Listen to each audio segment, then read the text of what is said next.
Okay, let me just start the class. Okay, we complete until this part.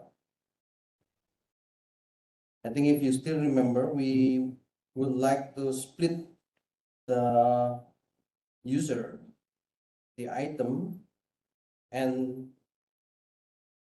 we can do different kind of splitting. For example, if we split based on the item, or if we split based on the user, or if we split based on the user and item. So in this case, we have the possibility of the item with regard to the context. The possibility of the item with regard to the context. And then if we have the user splitting, means we have the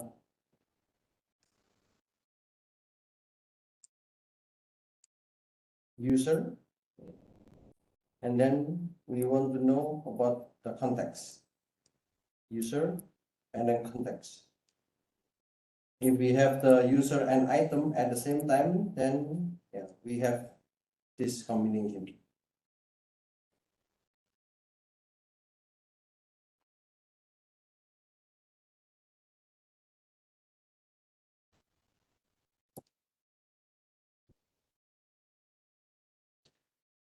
Okay, and when we already have the split, if we already have the user split or the item split, the goal of this context-aware splitting approach is to find the best split to perform a splitting approach.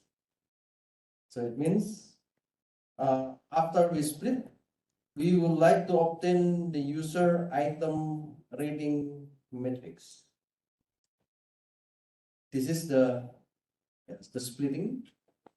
We know that if we have the U1, T11 and the rating is 3, then we can have a kind of metric user 1 and T11, user 1 and T12, like this. And then in this case, we have user 1, 2, and then T1, and then user 1, 2, and then T1, and then we have the user 1, 1. So if we have the complete, we can have like this one. It means we will make all the things in the matrix. So we have like U1, U11, U12, and then we have T1, and then T11, T12, and then we can have the rating for each of this one. And after we have that kind of matrix, we can use the matrix factorization, for example. So we have the matrix, the user item rating matrix, and we can just have the rating matrix. So if we want to do the prediction, it means we need to do the matrix factorization. If you still remember the SVD.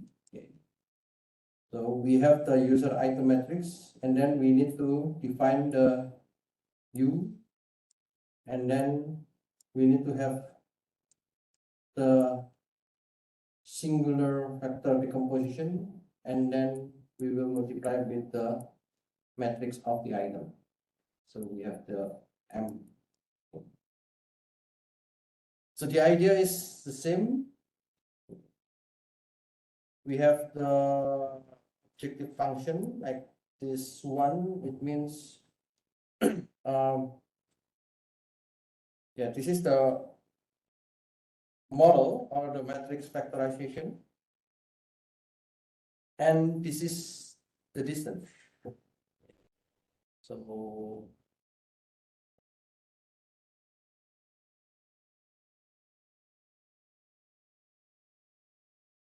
it requires more things about the constraint.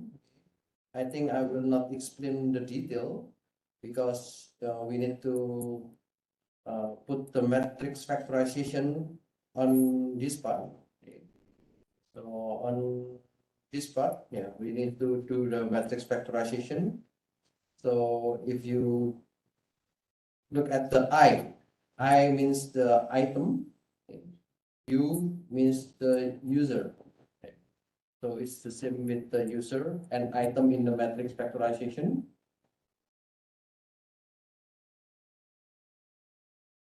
And then, yeah, we want to do this one in the general equation. If we use the double line like this one, we call this is the L2. The L2 norm, it means the Euclidean distance. And we have this one, we call this is the regularization. So if you have learned about the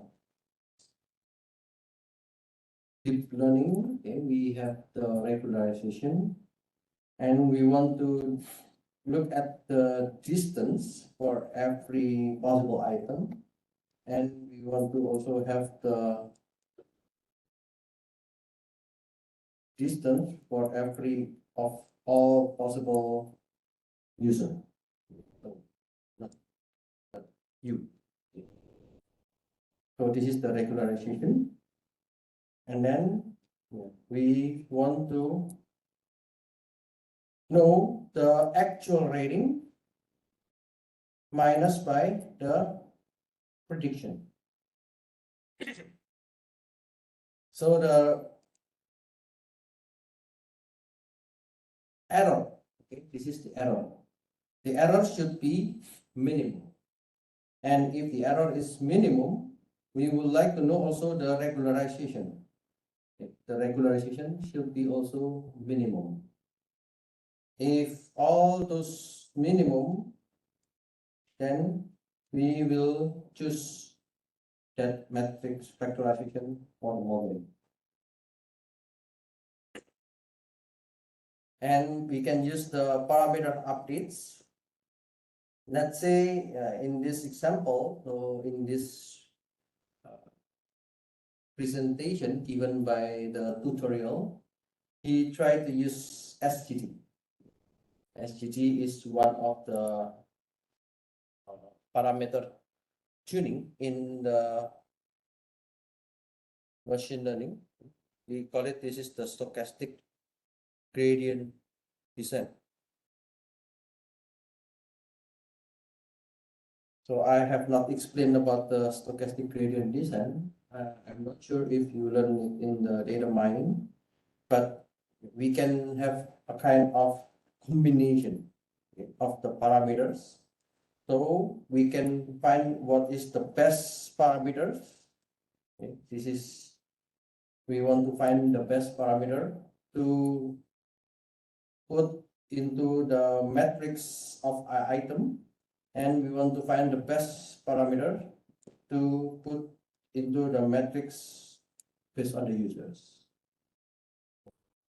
And then after we have the best parameters for the matrix of the item, and then if we have the best matrix for the user, so we would like to check the difference between the actual rating and the matrix from the matrix factorization. So this is the error. So if you look at this one, this error is the same with this formula. So this is the equation. I think if you use any kind of library, so you just call the library and then it will run.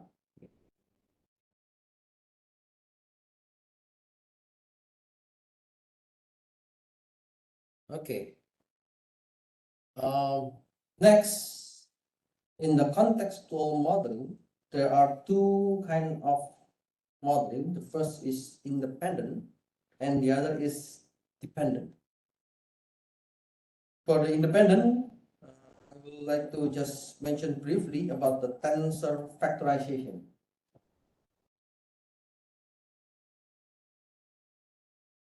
Tensor. What is tensor? If we know matrix,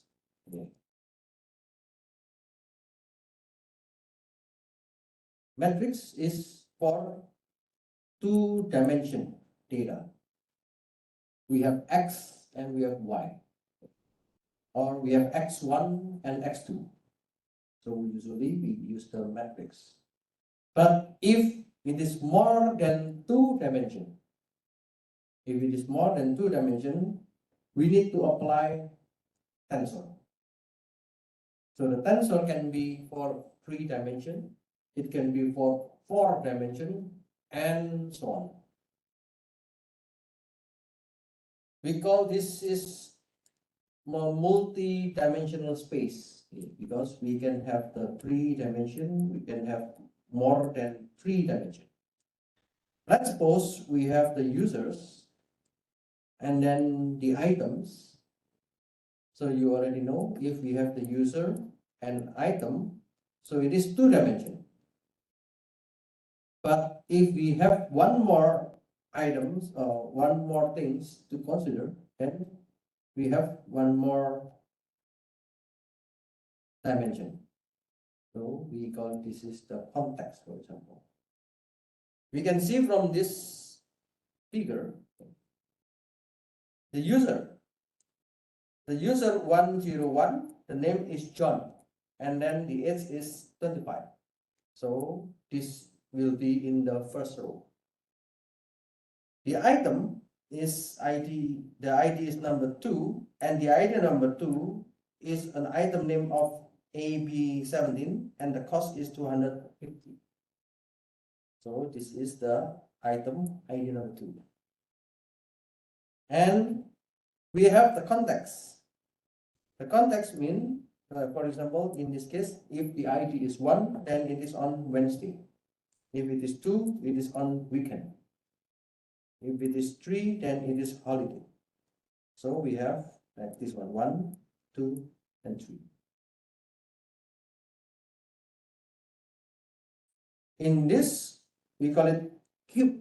If you learn about the data cube, we call this one as a cube. And this can be represented in a tensor.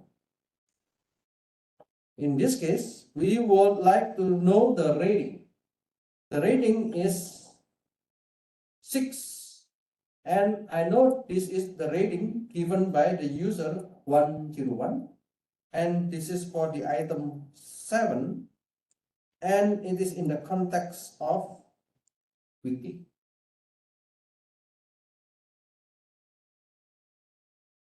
So its context variable is modeled as an individual and independent dimension.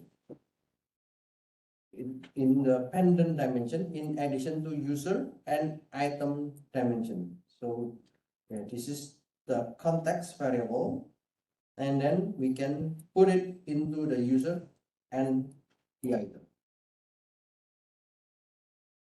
Thus, we can create a multi-dimensional space where rating is the value in the space. If it is three-dimension, yeah, we can see like this one. But there is another possibility to have four-dimension. For example, the user 101, and for the item 7, the context time is 1. The context time is 1 means yeah, it is on weekday. Maybe we have another context, for example, location. So the ratings happen online. So it means we have 4 dimensions. If we have another items of the context, for example, the customer pays using credit card. So it is another context. Because if you buy, for example, online, if you use the credit card from the company A, you will get some discount. If you pay using the credit card for company B, you have some point and etc. So different contexts may have different price, and then they can give different rating. So the context, if it is more than 3 dimension, we need to apply a kind of tensor.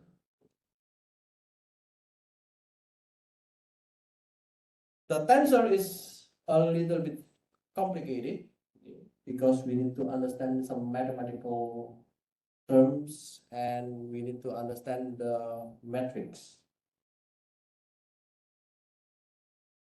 There's another kind of lecture itself for the tensor factorization or how we can optimize the tensor factorization. In this lecture, I will just give you some introduction. I will not explain all those details. And actually, if you want to apply this one, you can get from the library. So you can just call the function. You already have the library. For example, the first independent contextual modeling, they use this Handecom or Paragraph. I don't know why they took this complicated name, but actually, some other researchers, they mention as CD. This is better. CD means the canonical decomposition. Actually, the Handecom, it is from the canonical decomposition. So the word is the same, but they put different shorts. And the Paragraph is the parallel factors.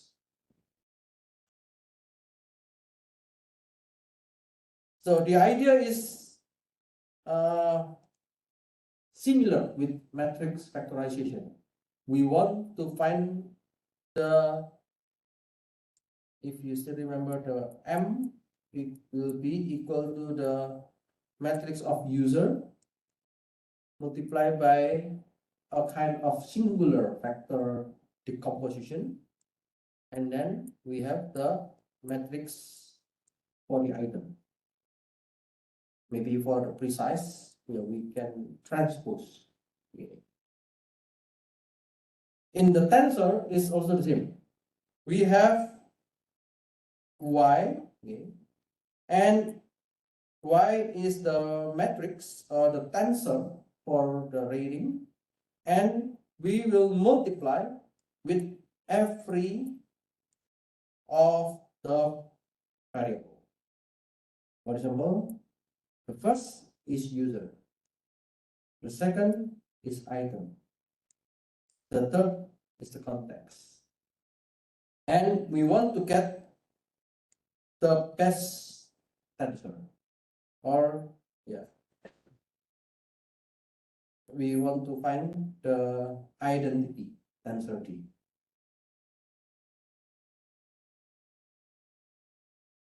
So that's why we call it, this is the decomposition.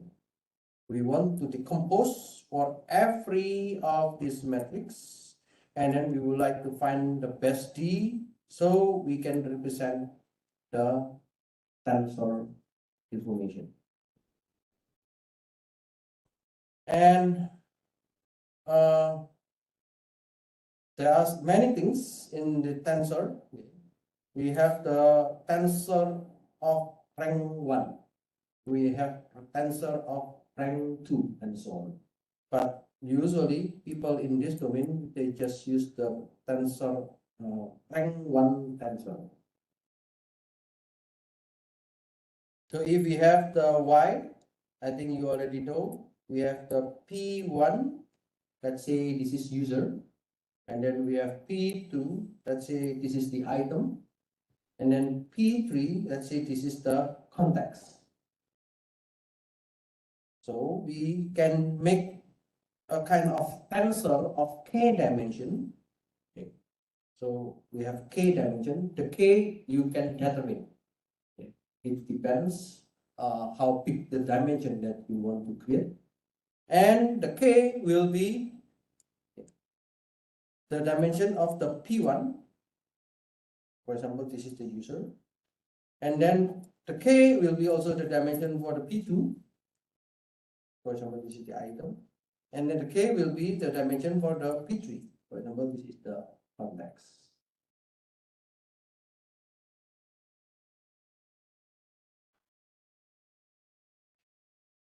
The other kind of tensor factorization, we can apply the Tucker decomposition. So this is another method.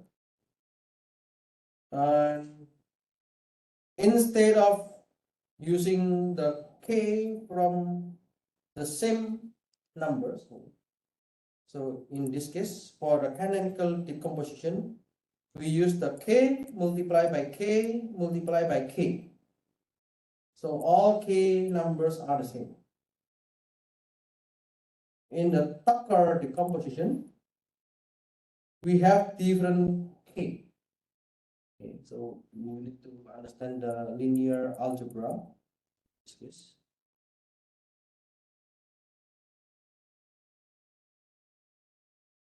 In the linear algebra, we can define the eigenvectors. So the eigenvectors, if you look at this one, for every variable, let's say this is the user, this is the item, and this is the context. So we can define different k eigenvectors for the user, eigenvector for the item, and then eigenvector for the context. So the k1, k2, k3, it will be different numbers. So the item will have the P1 and the dimension of K1. The V2 will have the dimension of P2 and K2. The V3 is also having a dimension of P3 and K3. And this is about the eigenvectors. Because this is the non-diagonal chord tensor. Non-diagonal chord tensor, because it is, if you know the matrix diagonal. So this is diagonal. Diagonal means we have the same dimension, k, k, and k. So we have the same size for every dimension. But if it is not the same, so we call this is the non-diagonal chord tensor. So this is the theoretical of the decomposition.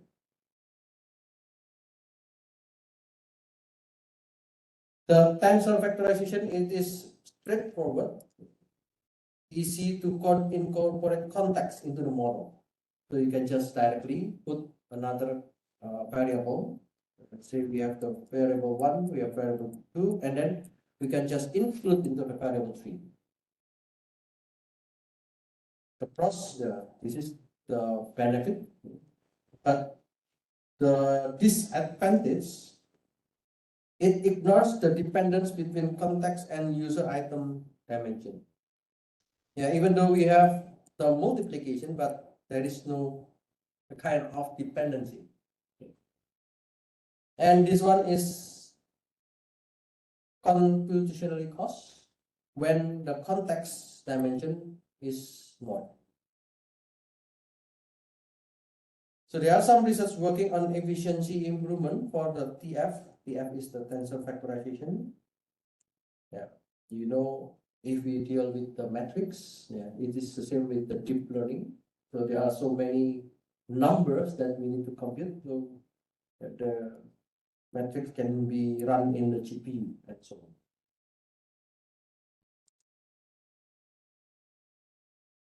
The other approach for the contextual modeling, we have the dependent. Dependent. What is the meaning by dependent? We want to find any dependency between the user, items, and the context. So the idea is still the same. We need to use the user or items. And if you still remember, we can apply the splitting. So the splitting, we can split user and context, item and context. In this case, if we use the tensor factorization, we will apply the multidimensional. But for this dependent, we can just think two dimension. Okay. So the two dimension is the same with the first part that we learned about the splitting. We just want to look at the correlation between the user and context, or we want to see the dependency between the item and the context. Okay. So making it into two dimension. For example, if a user can be split by time is weekend or not, it tells this user is dependent with this context. So the dependence between every two contexts can be looked at the deviation base, or we call this is the rating deviation between two contexts, or similarity base. So this is the similarity of rating behaviors in two contexts. So let's see. We call deviation based contextual modeling. Deviation. Deviation means the difference. We call this is contextual rating deviation. So if you know the MAD, what is MAD? If we look at the MAE, it is the mean absolute error. Okay. Some people say MAD because it is the representative of mean absolute deviation. Error or the deviation, we want to know the difference.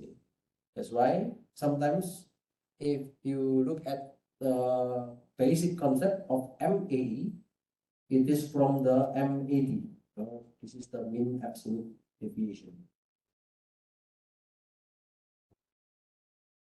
Now let's look at the CRD, the contextual rating deviation. CRD, how users rating is deviated from context 1 and context 2. For example, I have context 1 and then I have context 2. So context 1, I have the D1, this is the information about the time, okay, or we call this is dimension 1. So D is dimension. Dimension 1 is the time. We know that the dimension can be time, it can be location, or it can be companion. Companion means I watch the movie with friends, or I watch the movie with family, or I watch the movie with myself alone. Okay, so it can be also another dimension and other things. So the dimension 2 is location. Now, if the context C1, if someone watch movie on weekend and at home. So the context 2 is someone watch the movie on the weekday and at the cinema. So the CRD, or the contextual rating deviation of DI, di means the dimension 1. Okay, the rating deviation is 0.5. Maybe, for example, the average of users or all users who watch the movie on weekend and at home. So the user using if we know the user for the C1, maybe the average rating is 5. And if we know the users based on the context C2, the average means all the ratings. We will make the average, and the average is 4.5. Then we can have the deviation is 0.1. In this case, we have the difference between C1 and C2 is minus 0.1.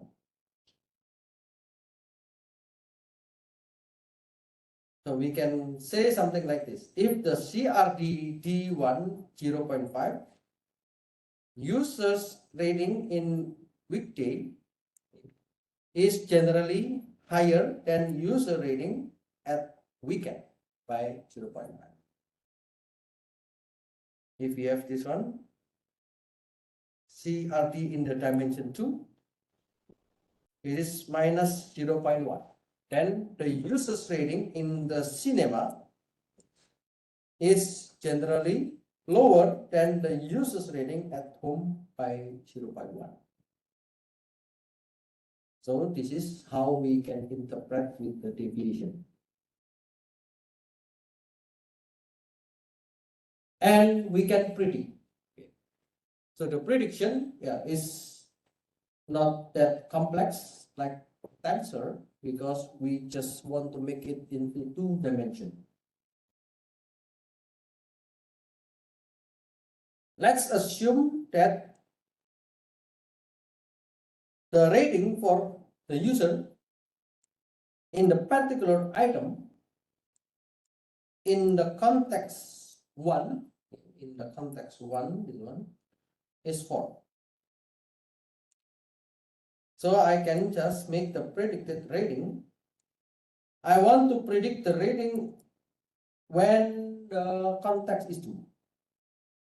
So the user, a particular user on the particular item on the context C2, then it will be the rating of UTC1 plus the CRD. The CRD means this contextual rating deviation. So it's not that complicated, because we just apply with the actual the rating that we know, which is 4, and then we just put the CRD, which is 0.5, and then we include the 0.1.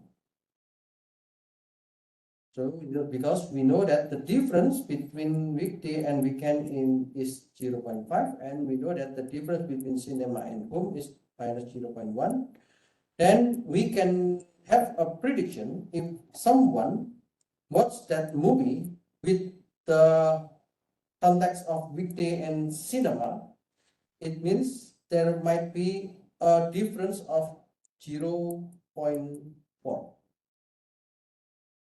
How do we know 0.4? This is from 0.5 plus minus 0.1. So there is a difference of rating with a value of 0.4. So we can predict, if the rating is 4, then plus 0.4. If the rating is 3.5, then we can just predict with the addition 0.4.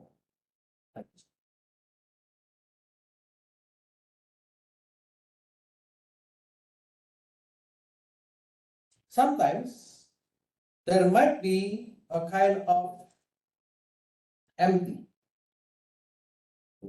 So we can build a deviation-based contextual modeling approach, and we can assume in the spatial situation without considering context. Because getting information about context is very, very difficult. Is sometimes you cannot get the context. Then many people would like to give rating without context. In that case, we assume that it is empty. Empty means I do not know what is the type, unknown. And I do not know what is the location. Okay, so this is unknown.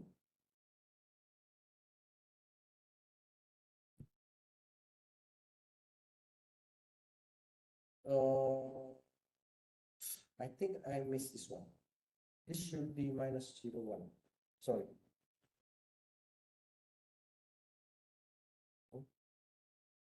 This should be minus 0, 1. Actually, the idea is still the same. Okay.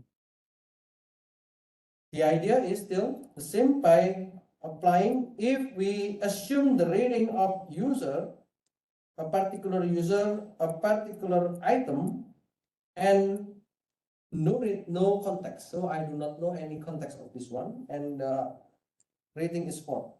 Then if I want to predict the rating of the context C2, yeah, you can just look at the current rating, which is 4, when it is empty, and then we can just do the same. Difference of the D1 and the difference of the D2. So in this case, yeah, it is not that complex with the tensor. We just try to find every possible difference. So that's why this is the equation. The F indicates the forecast, okay, and the P is a kind of present or the current rating, and we need to do the summation of every possible deviation. If we have the deviation of D1, D2, D3, and so on, then we will do the summation for all the deviation. And then we put the addition to the current rating, so we can forecast. So we call this is the F is the forecast for the future rating.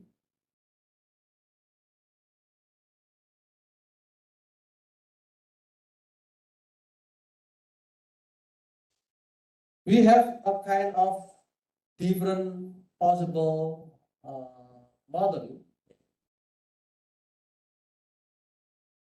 Build a deviation-based contextual modeling approach.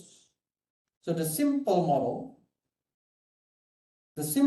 means I will just look at the possible contextual rating deviation. So if I know that the difference between unknown and at home, unknown and weekday, so I just use the difference.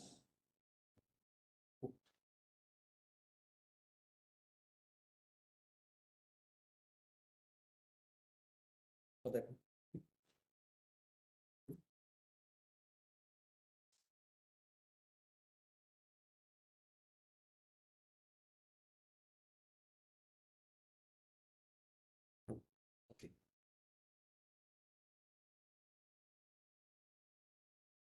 We can also have the user personalized model.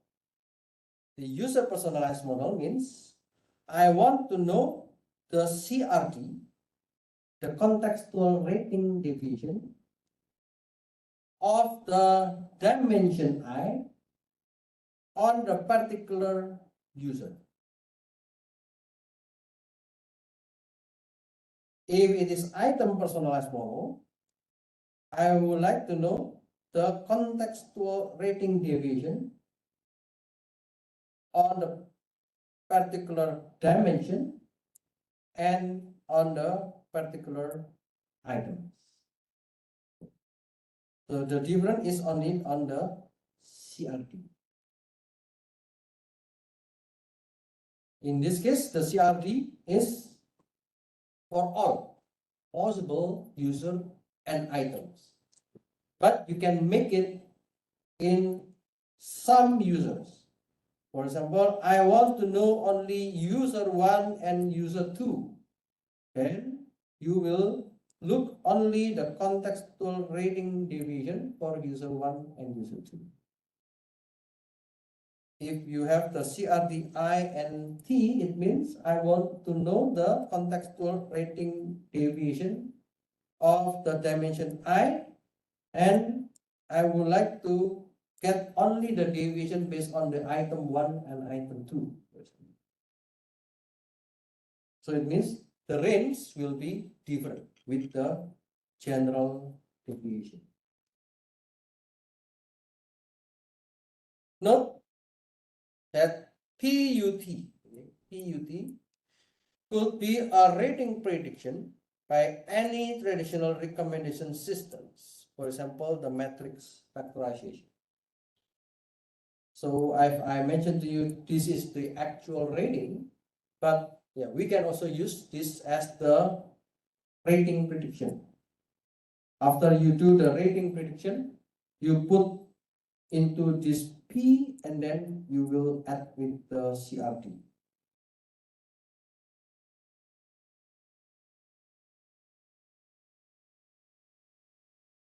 The other approach is similarity-based contextual modeling. Yeah, we know the meaning by similarity. It means I would like to know whether they are similar or not. So the similarity also have the same idea with the deviation base. Let's say we assume with the empty set. Empty set is a special situation without considering the context. If we have empty, it means unknown, and then the context 2, it is on weekday and the other is on the cinema. So I can measure the similarity. For example, yeah, you can use the person similarity. You can use Jakarta similarity. You can use Dice coefficient similarity. Okay. Then let's say the result similarity is 0.5. And then based on the location, the similarity is 0.1. If we assume that the rating of the particular user and the item is 4, then you can just do the multiplication. So the actual rating, which is 4, multiplied by the similarity, which is 0.5, and then multiply with 0.1.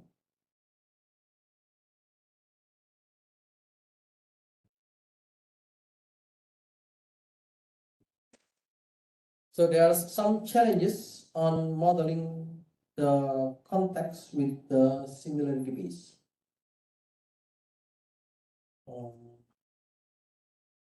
Let me stop first, okay? Let's have a break. I will continue after the break.